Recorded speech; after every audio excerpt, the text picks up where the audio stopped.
Members of the media, we're now joined by, from the University of Michigan, Eli Brooks, Hunter Dickinson, and Terrance Williams II, along with Coach Juwan Howard. Coach, congratulations. Can we get a brief opening statement? Thank you. Just want to say I want to take my hats off to Coach Rick Barnes in Tennessee. It was a well-played, very competitive game, as you guys witnessed. Quick turnaround. You know, to try to prep for Tennessee, that's not easy. They have so much balance on the floor from shooting, length, rebounding, and also one of the best coaches in college basketball.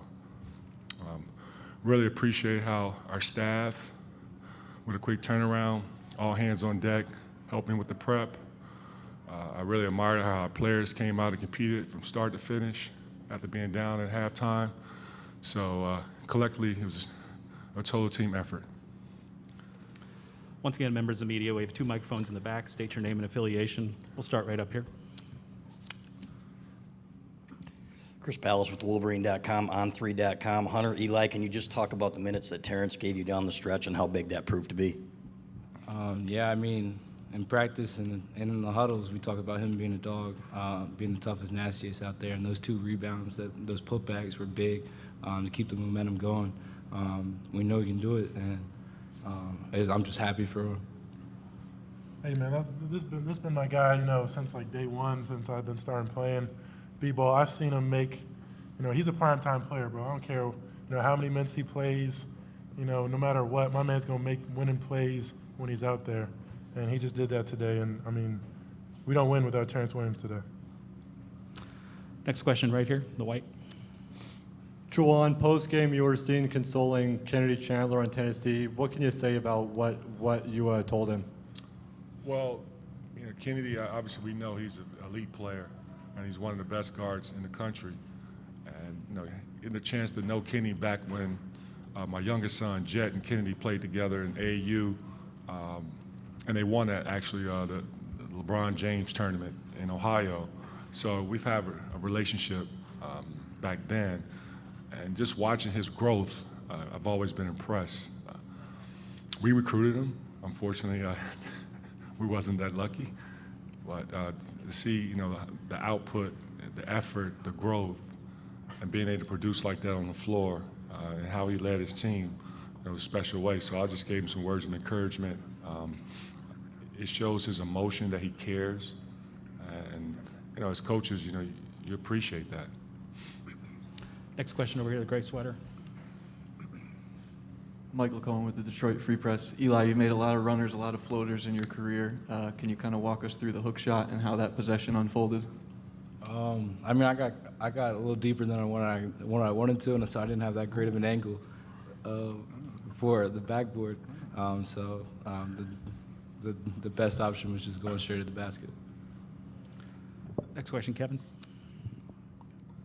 Yeah, Kevin Sweeney, Sports Illustrated. Hunter, I know Terrance and Jace were joking yesterday that you had been, you know, saying that you guys should scrimmage the managers to get the loss out from. Yeah, we did. You did scrimmage the managers.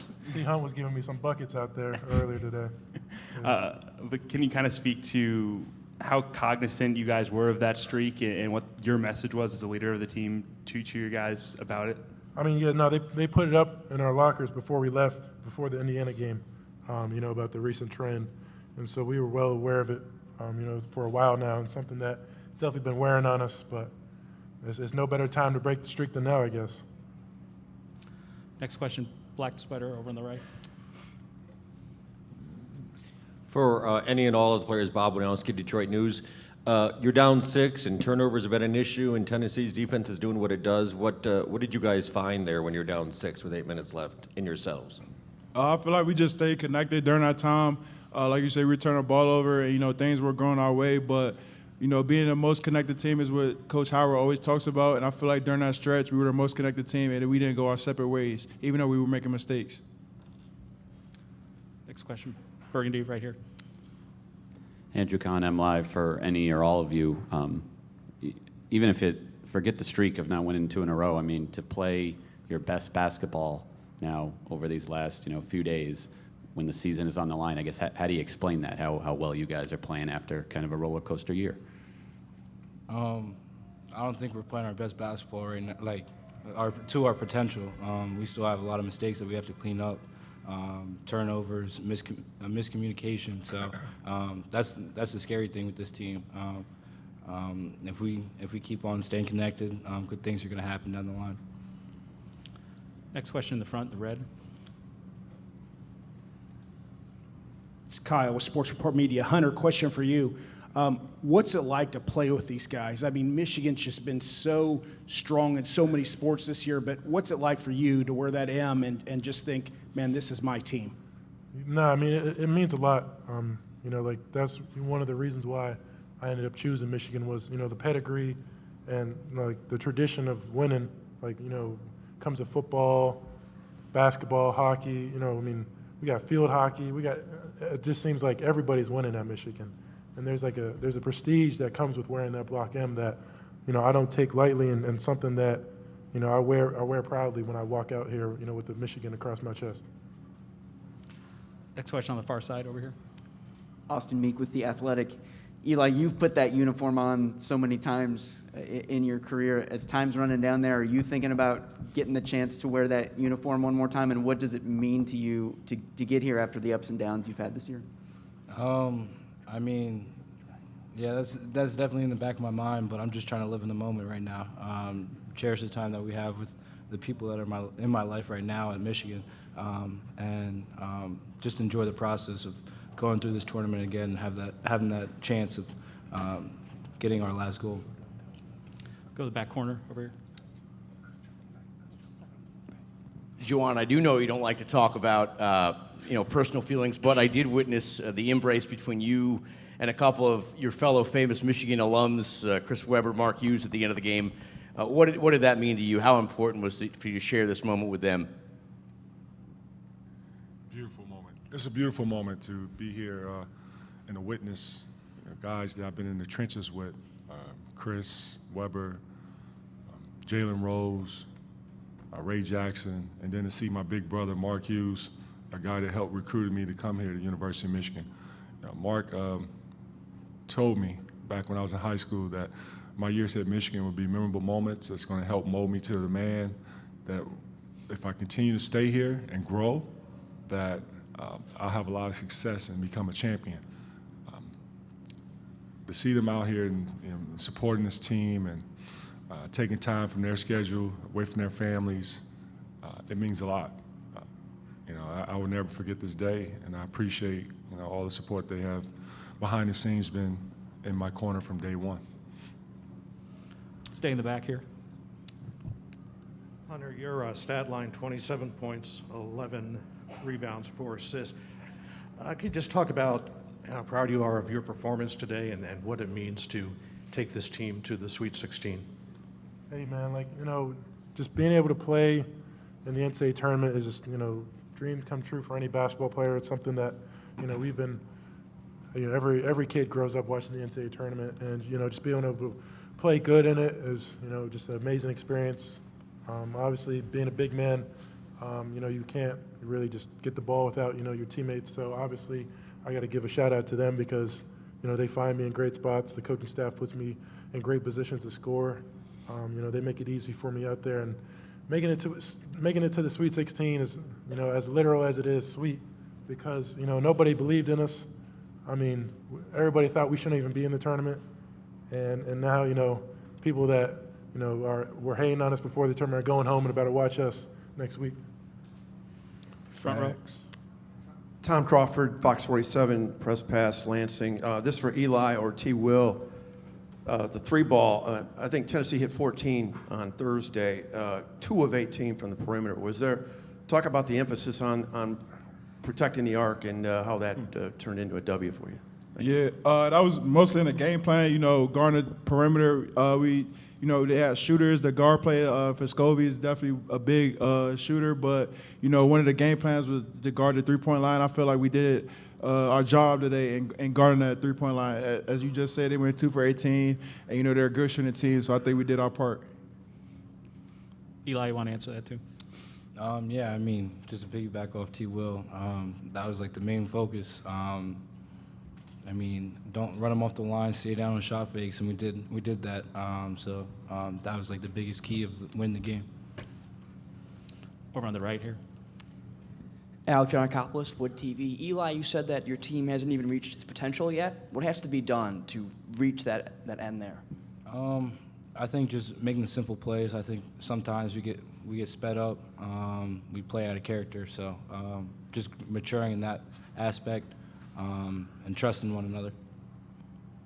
We've got time for one more over here.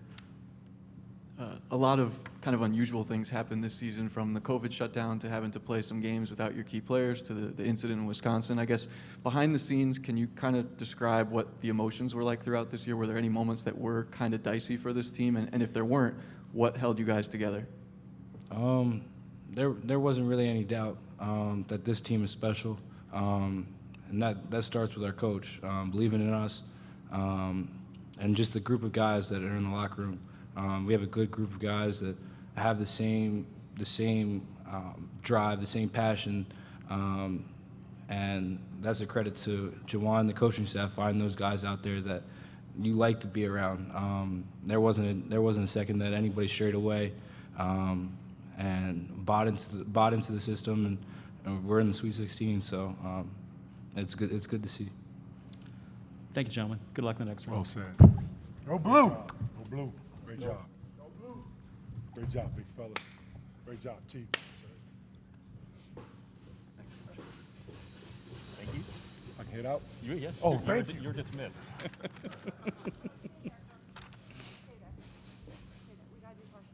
Oh, okay. Sorry. I'm sorry. But we'll go. Sorry about it. I apologize. Right here in the front. Chris Ballas, Wolverine.com. Coach, can you just talk about the decision to go zone there when they were getting downhill on you and how that changed the game? Well, it definitely helped keep Kennedy Chandler as well as Ziegler out of the paint. Like I mentioned earlier, they're very smart, crafty, fast guards that do a very good job of getting in the paint, making plays at the rim, and give the bigs also credit as well. They do a good job of sealing to keep our bigs on their back. But Musa, Hunter, there were moments when they tested the rim, made some winning plays, whether it was a block shot or altered some shots. But Kenny, he's tough, man. He's one of the best guards we've faced all year. Front row right. Hey, Coach. Kyle Babcock, Sports Report Media. Coach, you've been around the game a long time, seen a lot of things. What's special about this group of kids that have faced adversity, and here they are going to the Sweet 16, and what does that mean to you? It starts at home with their parents. They've done an amazing job of raising some fine young men that trust, that believe in the leadership, whether it's myself and the other staff. There had never been a moment where one of our guys has been 1 foot in and 1 foot out. They bought into the culture and trusted the culture, and I've always gave credit to the parents of doing an amazing job of raising some fine young men. And yes, that's one of the things that when I identify recruiting is character. Character is huge with me. Over here on the left. Zach Shaw, 24/7 Sports. Juwan, Jay said yesterday that Eli's provided a nice blueprint for how to, I guess, step up your game in March in the NCAA tournament. What have you seen from him this week on and off the court, obviously with it being his last NCAA tournament?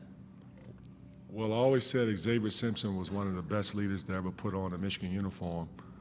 But I also have to give that 1A, 1B to Eli Brooks. Eli, he's everything when it comes to being a Michigan man. What he's done on the floor, what he's done off the floor, with his development, growing as a man, being able to adjust to different coaches, Coach Beeline and then now myself. We've been together for 3 years, and this young man earned the right to be a captain at the University of Michigan because the way how I've seen him, how his growth, and it's going to be tough to replace a guy like that. He's irreplaceable. If he ever won a job You ever want to join my coaching staff, if you ever want to get into coaching, yeah, I would truly hire him because he's such a smart player and knows how to play, and he has an infectious personality that people really enjoy being around. Go with the gray right here, and then we'll go to the back row. Juwan, you guys had Devontae from the start, but you didn't have him for too long. Can you kind of give us an update a little bit on how he is and big minutes for Frankie again? The scoring wasn't quite what it was the other day, but he finishes plus 13. Well, I was told by my trainer at halftime that he couldn't go in the second half, and that's all I can tell you. And with that, health is everything with us. It was truly hurtful to see, that he couldn't come back in the second half because, this kid, he wanted to be a part of. Been living for this moment, first time being in an NCAA tournament. But what he did in the first half was pretty impressive too. Not having practices, but then come out there and give everything he could. But Frankie stepped up once again, and I recruited him. I know what he can do, and they're different guards, but they both add something totally different that I feel that puts a lot of pressure on our opponents. Do we have time for one more, quick? Yeah, Josh Tobin, Michigan Daily. Hunter with 27 points tonight. Can you sort of speak to his performance? And going into the matchup with Tennessee, did you kind of feel like he'd be able to have his way offensively? Well, Hunt, he's so humbled at that moment, talking to you guys, because I know that sometimes when you see him on the floor, you may think he's arrogant, but he plays with a lot of emotion. But one thing he didn't say is that Hunter works hard, man. He's behind the scenes. He puts in the work, and how I know because individually, him and I work together on player development before practice, sometimes after practice, on off days, when we're allowed to, as coaches, to work with our guys. And so when you put in the work, you're going to get good results. And it's no surprise to me how he's been able to produce so far 2 years here at University of Michigan. To come out and compete like the way he did today, I told him we were going to you on the inside. You're the backbone of our team, and be ready. I also asked him to be greedy. And what does that mean? Be aggressive. Thank you, guys. Appreciate it. Go Blue.